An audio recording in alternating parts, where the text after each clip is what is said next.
如梦姑娘身体还未痊愈，切勿受了风寒。是你啊，周先生，你怎么来了？我是专门来替娇娇向你道歉的。娇娇在家中一向骄纵，要是给如梦姑娘造成了麻烦，姑娘请多担待。周先生，你帮过我，我很感谢你。但你是你，他是他。若真是要道歉的话，你让他自己来吧。你说的是，只是我作为哥哥，对妹妹的言行也有责任，所以才来道歉的。这支钢笔作为歉礼送给如梦姑娘。若姑娘以后有事情，可以来西街的人心药铺找我，我一定尽心尽力为姑娘排忧解难。你的道歉我接受了，礼物就算了。姑娘不必推辞。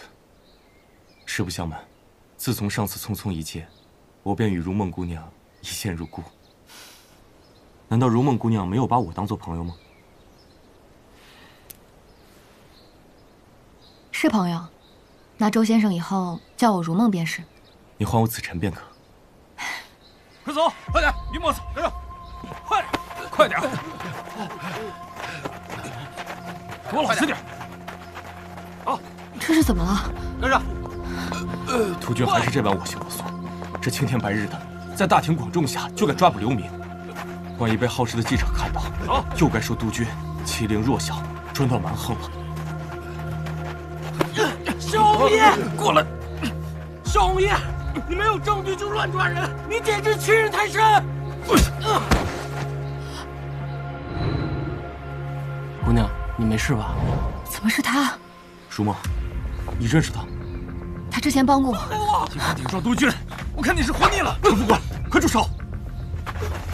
姑娘，姑娘，姑娘，你救救我吧！我是冤枉的，姑娘，你救救我吧！起来，过来！冤枉的，姑娘，我是冤枉的。督军，这是怎么回事？你伤好不用休息了是吧？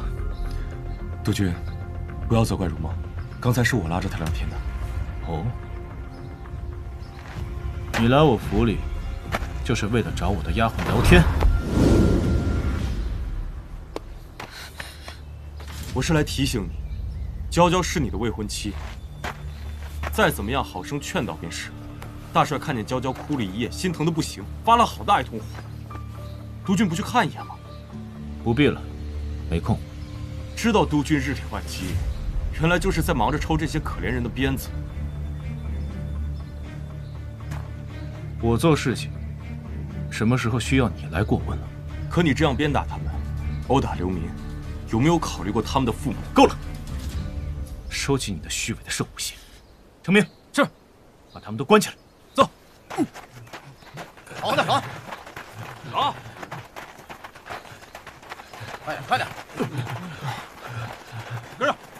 督军这般若是传出去，快走，整个罗城，怕是又要怨声载道了。事情还没有搞清楚，不要妄下定论。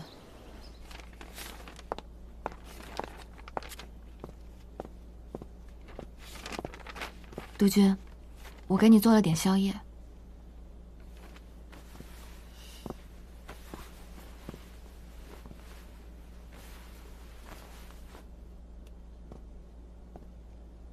小小伙，子辰说的也不是没有道理。子辰，他说什么你都信？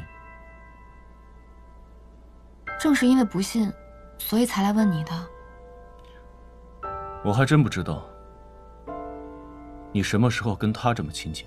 我不过是想来问问那些人被抓的缘由。我做什么事情需要告诉你吗？你，我提醒你，别忘了自己的身份。